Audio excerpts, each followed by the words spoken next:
Assalamualaikum warahmatullahi wabarakatuh. Saya di sini akan menjelaskan materi tentang mengkaji jenis-jenis routing. Jenis routing terbagi menjadi dua, yaitu routing statik dan routing dinamik. Pertama, routing statik. Routing statik adalah salah satu cara untuk membuat tabel routing secara manual. Routing statik bersifat statik, tidak berubah-ubah dan reset. Pada routing statik, routing tidak berbagi informasi routing, jumlah gateway terbatas, routing tabel dibuat manual. Cara kerja routing statis dapat dibagi menjadi tiga bagian, yaitu pertama, jaringan yang mengkonfigurasikan router. Yang kedua, router melakukan routing berdasarkan informasi dalam tabel routing. Ketiga, routing statis digunakan untuk melewatkan paket data seorang administrator harus menggunakan perintah ID router secara manual untuk mengkonfigurasikan router dengan router statis. Keuntungan router statis: beban kerja router terbilang ringan dibandingkan dengan router dinamis karena router hanya mengupdate sekali saja IP tabel yang ada. Pengiriman paket data yang tabel cepat karena jalur-jalur sudah diketahui terlebih dahulu. Analisis kesalahan pada topologi jaringan lebih cepat diketahui. Jalur routing mudah diprediksi, tidak membutuhkan proses update routing tabel.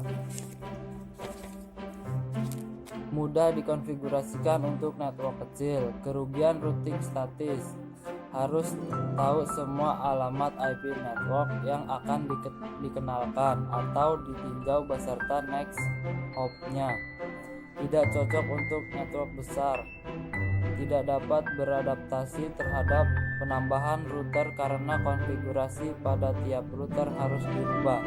Tidak dapat beradaptasi terhadap munculnya link failure pada satu jalur. Routing dinamik. Routing dinamik adalah routing yang memanfaatkan suatu algoritma sehingga perangkat router dapat menentukan jalur routingnya secara otomatis dengan cara menjelajahi jaringan tersebut dan bertukar informasi routing antara router. Pada routing dinamik, router berbagi informasi routing secara otomatis. Jumlah gateway sangat banyak, routing tabel dibuat secara dinamik. Membutuhkan protokol routing seperti RIP atau OSPF. Keuntungan routing dinamis: hanya mengenalkan alamat yang terhubung langsung dengan routernya. Tidak perlu mengetahui semua alamat network yang ada.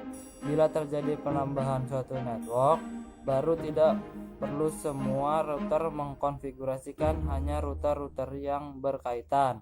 Konfigurasi dilakukan secara dinamis apabila terdapat penambahan satu pengurangan router. Nudge dapat berubah secara adaptif, terdapat link failure.